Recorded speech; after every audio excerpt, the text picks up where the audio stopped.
नमस्कार दोस्तों। पंचतंत्र की कहानियों की श्रृंखला में आपका एक बार फिर से स्वागत है। आज जो कहानी हम आपको सुनाने जा रहे हैं उसका नाम है सियार की रणनीति। यह कहानी रक्तमुख बंदर करालमुख मगरमच्छ को सुनाता है। एक जंगल में महाचतुरक नाम का सियार रहता था। वो बहुत तेज बुद्धि का था और बेहद चतुर था। एक दिन जंगल में उसने एक मरा हुआ हाथी देखा। अपने सामने भोजन को देखकर उसकी बाछें खिल गईं, लेकिन जैसे ही उसने हाथी के मृत शरीर पर दांत गड़ाया, चमड़ी मोटी होने की वजह से वह हाथी को चीरने में नाकाम रहा। वह कुछ उपाय सोच ही रहा था कि उसे सामने से सिंह आता हुआ दिखाई दिया। सियार ने बिना घबराए आगे बढ़कर सिंह का स्वागत किया और हाथ जोड़कर कहा, स्वामी, आपके लिए ही मैंने इस हाथी को मार कर रखा है। आप इसका मांस खाकर मुझ पर उपकार करें। सिंह ने कहा, मैं किसी और के हाथों मारे गए जीव को खाता नहीं हूँ, इसे तुम ही खाओ।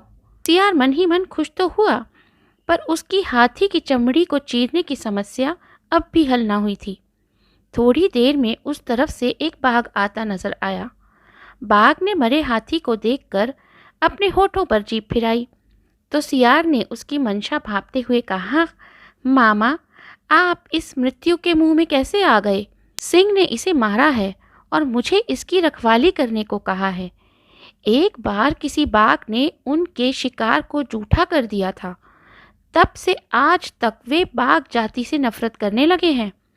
आज तो हाथी को खाने वाले बाघ को वह मार ही गिराएंगे। यह सुनते ही बाघ डर गया और फौरन वहां से भाग खड़ा हुआ। थोड़ी ही देर में एक चीता आता हुआ दिखाई दिया तो सियार ने सोचा, कुछ तो ऐसा करूं कि यह हाथी की चमड़ी भी फाड़ दे और मांस भी ना खा पाए। उसने चीते से कहा, मेरे प्रिय भांजे, इधर कैसे? क्या बात है, कुछ भूखे भी दिखाई पड़ रहे हो। सिंह ने इस मरे हुए हाथी की रखवाली मुझे सौंपी है, पर तुम इसमें से कुछ मांस खा सकते हो। मैं तुम्हें सावधान कर दूंगा। जैसे ही सिंह को आता हुआ देखूंगा, तुम्हें सूचना दे दूंगा, फौरन भाग जाना।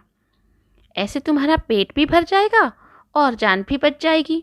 चीते को सियार की बात और योजना अच्छी तो लगी, लेकिन डर के कारण उसने पहले तो मांस खाने से मना कर दिया, पर सियार के विश्वास दिलाने पर वो तैयार हो गया।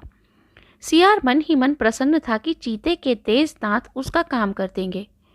चीते ने पल भर में हाथी की चमड़ी फाड़ दी और जैसे ही उसने मांस खाना शुरू किया, दूसरी तरफ देखते हुए सियार ने घबरा कर कहा, जल्दी भागो, जल्दी भागो, सिंह आ रहा है। ना सुनते ही चीता बिना देर किए सरपट भाग खड़ा हुआ। उसके किए हुए छेद से जब वह मांस खाने लगा, तब तक क्रोध से भरा हुआ एक दूसरा सियार वहां आ गया। उसे अपनी बराबरी का जानकर पहले वाले सियार ने यह श्लोक पढ़ा, अच्छे लोगों से झुककर, वीर को भेंट से, नीच को थोड़ा सा ले देकर और बराबर ताकत वाले को पराक्रम से जीतना चाहिए।